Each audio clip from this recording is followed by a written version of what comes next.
Estamos de volta aqui com o seu programa. Muito obrigado pela sua audiência. Obrigado porque você está aqui com a gente nessa semana especial aqui das crianças.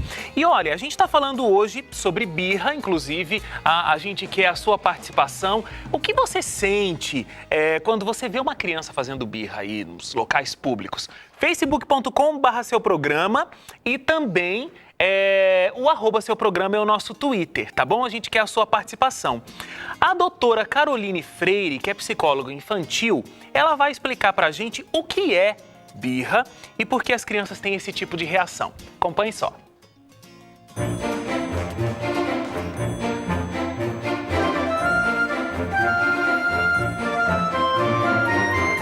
A birra faz parte do comportamento infantil, sim. É característico entre 1 até 3 anos, é bem comum aquele comportamento onde a criança se joga no chão, chama a atenção das outras pessoas que estão ao seu redor, então é bem característico, sim. Na verdade, a birra ela é uma intolerância à frustração, então, como adultos, nós temos as nossas intolerâncias, mas temos recursos para lidar com elas, então a gente consegue dialogar, entender o que a gente está sentindo, por que a gente ficou chateado em alguma situação. A criança nessa idade ela não tem esse recurso, então ela acaba manifestando ali, aquele comportamento é como se fosse um desabafo mesmo, essa frustração que ela teve. Às vezes foi um brinquedo que ela não conseguiu ter, ou às vezes um chocolate que ela não pôde comer, alguma coisa que não foi apropriada no momento e que pelo estágio do desenvolvimento dela, ela não foi capaz de entender ali o porquê.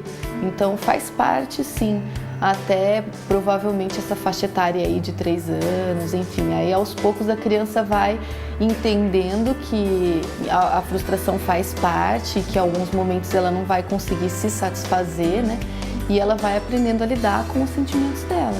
Depende muito de como os pais lidam com a criança, ela vai manter esse comportamento ou esse comportamento aos poucos vai desaparecer. Então, os pais, quando eles, por exemplo, muitos pais falam, ignora, sai andando e ignora, finge que não é comigo. Não é uma boa alternativa.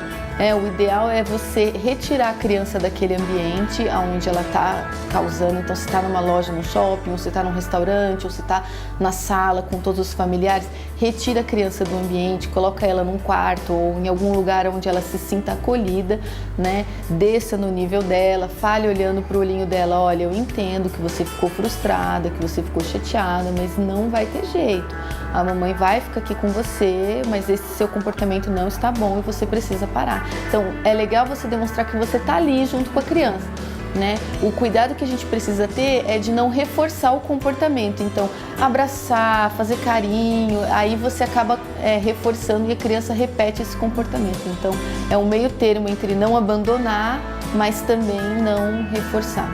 Então, como a criança ela não tem recursos para lidar com as emoções, então se a criança está passando por uma situação que está mexendo emocionalmente com ela, então, por exemplo, se os pais se divorciaram e a criança está numa nova rotina, onde um está morando num lugar, o outro no outro, né? Essa questão de mudança, enfim. Então, é mais característico, é mais propício que a criança tem esse comportamento mais intenso, porque ela está se expondo, né, a frustrações maiores do que ela deveria naquele momento. Normalmente, entre 1 e 3 anos é o período onde a criança lida com tudo isso e amadurece. Pode ser que um pouco depois ela ainda tenha algumas manifestações, enfim, depende de cada família. Mas se após esse período a criança permanecer e o comportamento for tomando, né, atitude, dimensões maiores, aí realmente é importante procurar um profissional, até por uma questão de orientação, porque a criança até os 7, 5, 6 anos, ela é muito fruto do meio.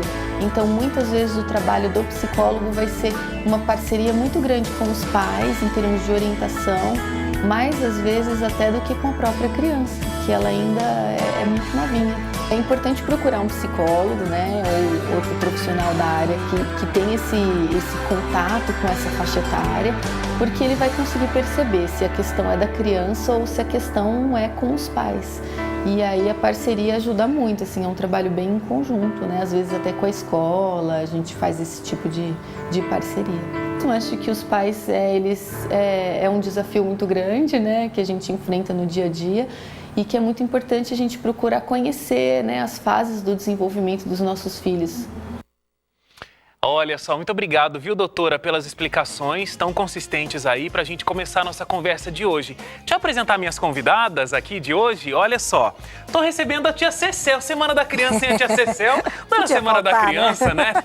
Obrigado, tia Cecel. Obrigada por vocês pelo convite. Eu estava aqui de passagem, É verdade. né? E me chamaram, eu falei, mas graças a Deus está dando certo. Muito obrigado. E eu estou recebendo aqui também a Lindalva Moraes, que é psicanalista.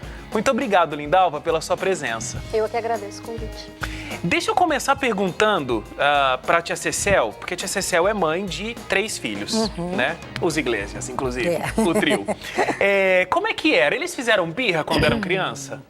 Ou pelo menos tentaram? Muitas vezes tentaram, lógico, porque Toda eu acho que criança é acho que tenta, normal, assim, toda criança.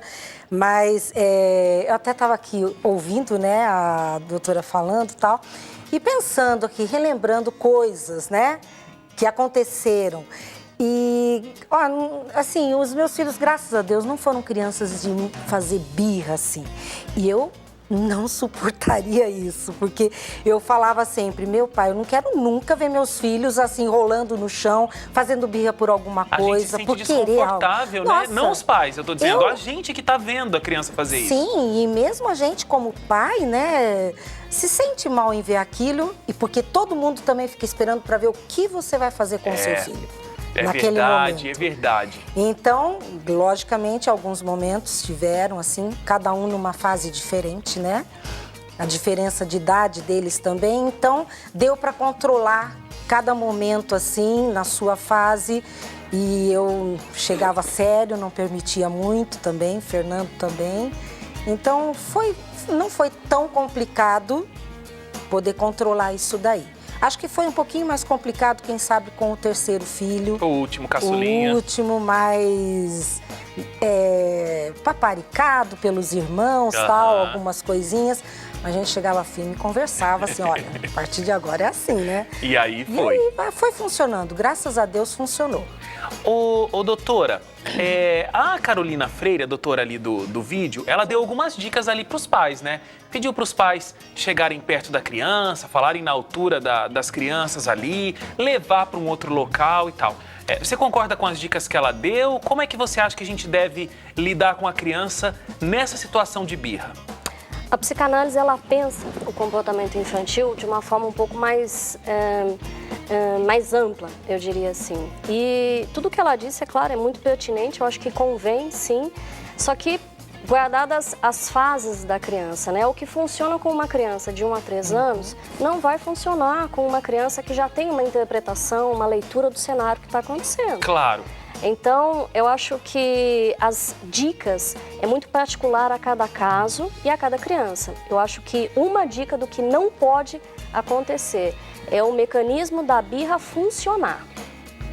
Quando os pais, eles de alguma forma, eles cedem, eles se dão por vencidos através da birra, isso acontece talvez sucessivamente 1, 2, 3 vezes, esse é um caminho de difícil volta depois. É que é tão simples, né? Porque a criança fez a birra e você tá naquela situação inclusive que a tia Cecel colocou, que você vira um espetáculo, né? Porque todo mundo que tá em volta fica lá. quer ver qual é a atitude que o pai vai ter. Aí você quer essa caneca, pronto, dá a caneca, pelo menos a birra passou, você resolveu o problema temporariamente. Mas aí é que está o grande perigo. As crianças, elas têm uma particularidade que a gente ignora, né? Elas têm o quê? Uma particularidade de comportamento que nós deveríamos considerar mais. Elas são boas seguidoras. Então, aquilo que é combinado não sai caro. Só que nós é que não nos damos o trabalho de estabelecer essas regras e esses combinados, né? Quando ela sabiamente falou, olha, aconteciam as birras, mas aí também havia o estabelecimento dos limites. Olha, daqui pra frente limites, vai ser assim. Eu acho que essa história de birra tem muito a ver com essa questão dos limites. A gente vai fazer um intervalinho rápido, na volta a gente vai continuar falando sobre isso. Esses limites aí entre birra, limites limites que os pais têm que dar, onde é que tudo isso se encontra? Depois do intervalo. Agora, a gente vai ouvir a dona Manuelita, que, aliás, assiste sempre aqui o seu programa. Um abraço para a dona Manuelita, que é mãe do pastor Antônio Tostes, apresentador do programa Saldo Extra, e ela também vai contar as particularidades dele na época da infância. Falar do Toninho é muito bom. Ele foi uma excelente criança, um menino feliz, muito estudioso, menino religioso, né? E muito amigo, muito amor aos pais, aos irmãos. Foi uma excelente criança. Nunca deu aborrecimento, muito estudioso, né? Mas foi uma criança muito feliz. Muito amigo do pai, muito validado pelo pai. Foi uma excelente criança. Gostava muito de bola, né? Jogar bola desde a infância, né? A de tempo dele, ele jogava bola muito. O Toninho, com 10 anos, ele formou um time de futebol, ele liderava os meninos. E muito estudioso, né? Excelente menino, fico muito feliz, Toninho. Quais eram as matérias que ele mais gostava? Matemática. Incrível, né? Eu falei para ele, Toninho, você tem espírito de liderança. Você escolhe um estudo para você liderar um monte de gente. Ele estudava, jogava bola no colégio, jogava bola no morro, né? Foi muito bom aquela infância do Toninho, sabe? Muito amigo, muito amor, muito amoroso com os irmãos, com a gente, né? Eu tenho um prazer tão grande de estar na obra, no trabalho de Deus, que eu sinto como se eu estivesse perto de mim.